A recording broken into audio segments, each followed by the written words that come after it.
یہ ہے جو باریک مسئلہ سمجھنا ضروری ہے.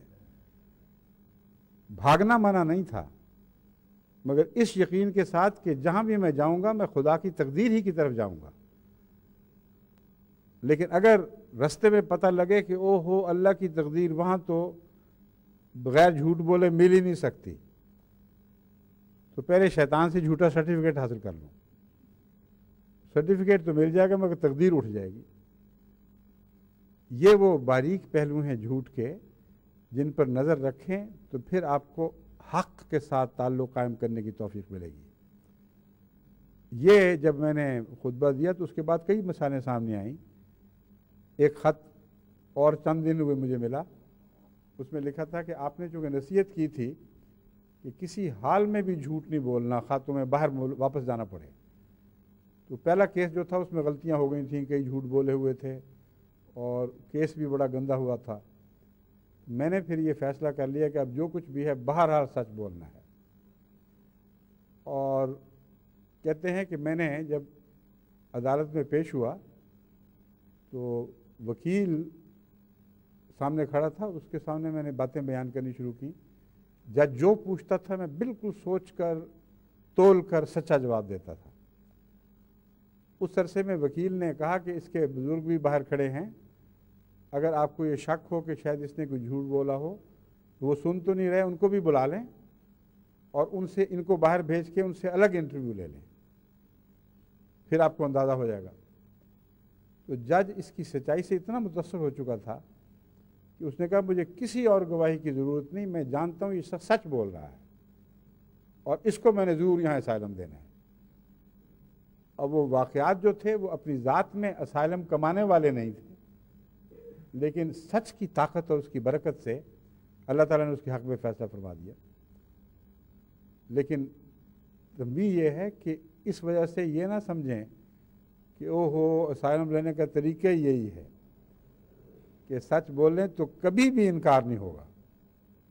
جب یہ خیال آپ کے دل میں آئے گا تو آپ خدا کی تقدیر پر حاکم بن جائیں گے، دعا نہیں کر رہے ہوں گے بلکہ اسے کوئی امر دے رہے ہوں گے، وہاں آپ کا نسخہ فیل ہو جائے گا. اس لیے دونوں احتمال اور امکان دونوں طرف کے دروازے کھلے رکھیں. سچ بولیں، یہ عرض کریں اللہ تعالیٰ سے کہ اگر اس کے نتیجے میں دنیا جاتی ہے تو مجھے کوئی پرواہ نہیں، کیونکہ سب دنیا تیری ہی ہے. دوسرا پہلو اقتصادی پہلو ہے. بعض لوگ بیچارے واقعتاً سب کچھ بیچ کے، جس کو پنجابی میں کہتے ہیں ویچ وٹ کے، جو غریب کی کلی، چھوٹا سا کوئی گھر وغیرہ تھا، بستر سامان سب کچھ بیچ دیا کہ اس ملک سے نکلو. اب ان کو یہ فکر لاحق تھی کہ ہم واپس جائیں گے کہاں، کیا کمائیں گے، کیا کھائیں گے، وہاں تو کچھ بھی نہیں رہا. ان سے میں نے کہا کہ اب یہاں ربوبیت کا امتحان ہے. پہلے اس بات کا امتحان تھا کہ مالک کون ہے، حفاظت کرنے والا کون ہے، مومن اور مہیمن کون ہے. اب ربوبیت کا امتحان آ پڑا ہے. اگر آپ خدا کے سوا کسی کو رب سمجھتے ہیں تو پھر اس رب سے کیا مانگنے نکلے ہیں؟ اگر خدا ہی کو رب سمجھتے ہیں تو جو جرمنی کا رب ہے وہی پاکستان کا بھی رب ہے. بالکل پرواہ نہ کریں. چنانچہ بعض ایسے معاملات بھی میرے علم میں آئے کہ ان اللہ کے فضل کے ساتھ یہ عجیب بات ہے کہ جس نے بھی سچ بولا ہے اب تک تو سب کو اللہ نے بچا لیا ہے. یہ بعض دفعہ کمزوروں کی حمایت میں اللہ تعالیٰ نسبتاً نرم سلوک فرماتا ہے، لیکن پھر بھی میں متنبہ کر دیتا ہوں کہ ضروری نہیں ہے کہ ہر کیس میں لازماً آپ کی پردہ پوشیاں ہی کی جائیں. اگر اللہ نے آپ کو اس طرح آزمانا چاہا کہ اچھا واقعہ تم تقدیر شر کے بھی لیے تیار تھے میری خاطر، تو آؤ پھر میں یہ بھی دیکھ لیتا ہوں. اس کی بھی مثالیں موجود ہیں. حضرت ایوب کی اسی طرح تو آزمائش ہوئی تھی. اللہ چاہتا تو چند امتحانوں کے بعد ہی ان کو بخش دیتا، ان کا امتحان، ان کا ابتلا ختم کر دیتا. مگر قرآن بتا رہا ہے کہ اتنا لمبا دور امتحان کا آیا کہ عام آدمی تو عام آدمی، بڑے بڑے اولیاء بھی اس سے بھاگ جائیں اور خوف زدہ ہو جائیں. لیکن اللہ تعالیٰ نے حضرت ایوب کو خود ہی سہارا دیا، خود ہی توفیق دی اس لیے ابتلاؤں کا احتمال تو ہے، لیکن ابتلاؤں پر اگر ثابت قدمی کی توفیق مل جائے تو بعض دفعہ یہ انعام ابتلاؤں کے بغیر انعام سے زیادہ بڑھ کر ہوا کرتا ہے، بلکہ یقیناً زیادہ بڑھ کے ہوتا ہے۔ اگر ابتلا پر کوئی قائم رہ جائے اور صبر کے نمونے دکھائے اور سر تسلیم خم کیے رکھے، کوئی شکوہ زبان پر نہ لائے، تو اس پر اللہ تعالیٰ ہمیشہ زیادہ مہربان ہوتا ہے۔ تو حضرت ایوب کا بھی یہی سلسلہ تھا، ایک لمبے عرصے آزمائش میں ڈالا اور حضرت ایوب کو ثابت قدم پایا۔ یہاں تک بائبل نے تو ایسا خوفناک نقشہ کھینچا ہوا ہے کہ اپنے رشتہ دار چھوڑ گئے، بیوی نے قطع تعلقی کر لی، اور شہر والے باہر وہ گندگی کے ڈھیر پر ڈال گئے، اتنی گندی بیماری ہے، کیڑے پڑے ہوئے ہیں، اس لیے ان کو وہاں پھینک دو۔ اور جو لوگ نظر ڈالتے تھے وہ کراہت سے منہ دوسری طرف کر لیتے تھے، لیکن اللہ نے ان کو قائم رکھا اپنی وفا کے ساتھ۔ خدا تعالیٰ کی ہستی پر ایمان، اس پر یقین محکم میں کوئی تزلزل واقعہ نہیں ہوا۔ اور پھر اللہ تعالیٰ فرماتا ہے نعم العبد، میرے بندے ایوب کو دیکھو، ہمیشہ کے لیے ان پر سلام بھیجا گیا۔ اتنے پیار سے ذکر ملتا ہے بار بار، نعم العبد، کیسا اچھا بندہ تھا۔ تو ہزار جو مصیبتیں تھیں وہ خدا تعالیٰ کے ایک نعم العبد پر قربان۔ حسرت تو یہاں تک کہتا ہے کہ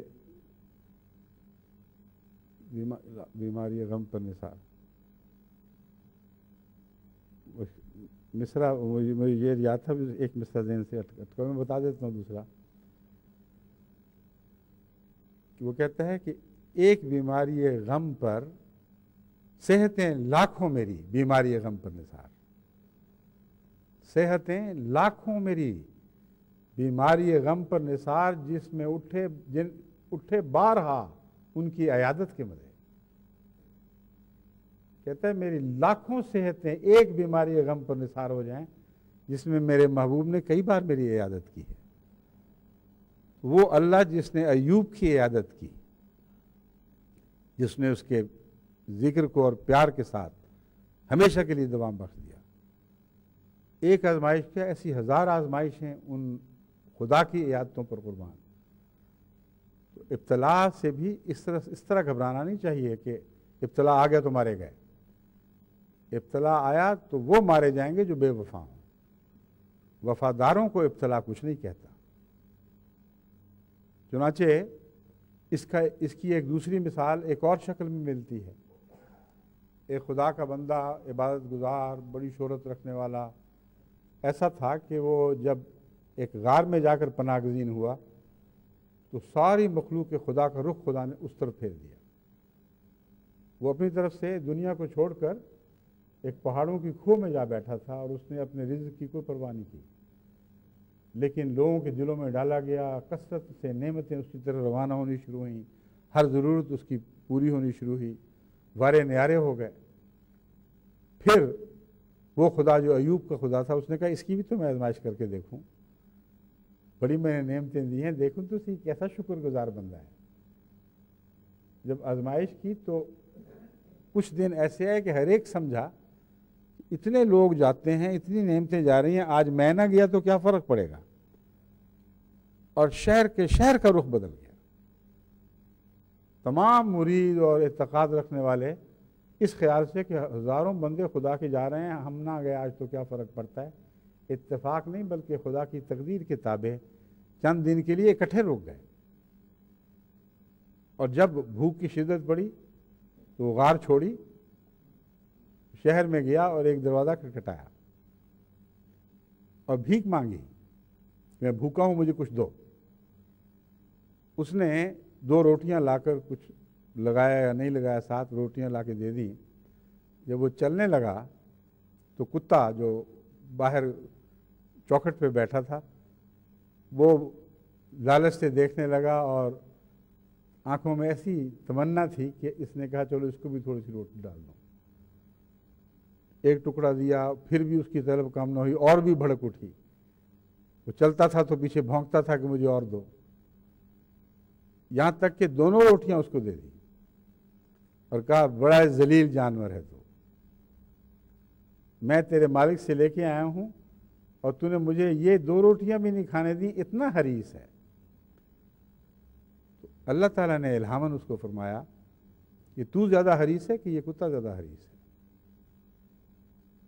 اس نے بہت بھوک دیکھی ہے اس مالک کے گھر پر، اگر بھوکا نہ ہوتا تو اس طرح تیرے پیچھے نہ پڑتا، لیکن مالک کی چوکھٹ نہیں چھوڑی۔ تجھے ساری عمر کے بعد چند دن کی بھوک میری چوکھٹ پر دیکھنی پڑی اور تو چوکھٹ چھوڑ کر اٹھ کھڑا ہوا، دوڑ پڑا۔ اس کا یہ حال بیان کیا جاتا ہے کہ وہ زاروں کے تار روتا ہوا واپس اپنی غار کی طرف دوڑا کہ واقعی میں اس کتے سے بدتر انسان ہوں۔ تو آزمائشیں بتاتی ہیں کہ کون قریب تر ہے اور کون دور تر ہے، اور وہ لوگ جو اپنے دنیا کے مالکوں سے بھی پیار اور محبت اور وفا کا سلوک کرتے ہیں اور آزمائشوں پہ ثابت قدم رہتے ہیں، ان کی قدر و منزلت بڑا کرتی ہے۔ بس کسی قیمت پر بھی آپ کو حق سے اپنا تعلق نہیں کاٹنا۔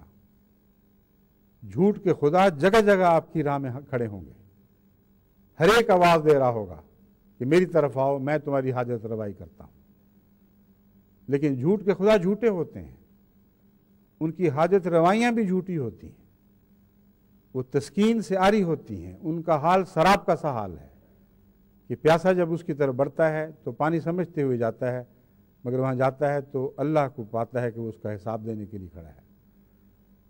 بس سچائی کا دامن پکڑ لیں اور بڑی قوت اور مضبوطی کے ساتھ اس کا دامن پکڑ لیں۔ اگر حق خدا سے تعلق قائم کرنا ہے تو آپ کو حق بننا ہوگا، اور حق بننے کے راستے میں جو مشکلات کھڑی ہیں ان کا مقابلہ کرنا ہوگا۔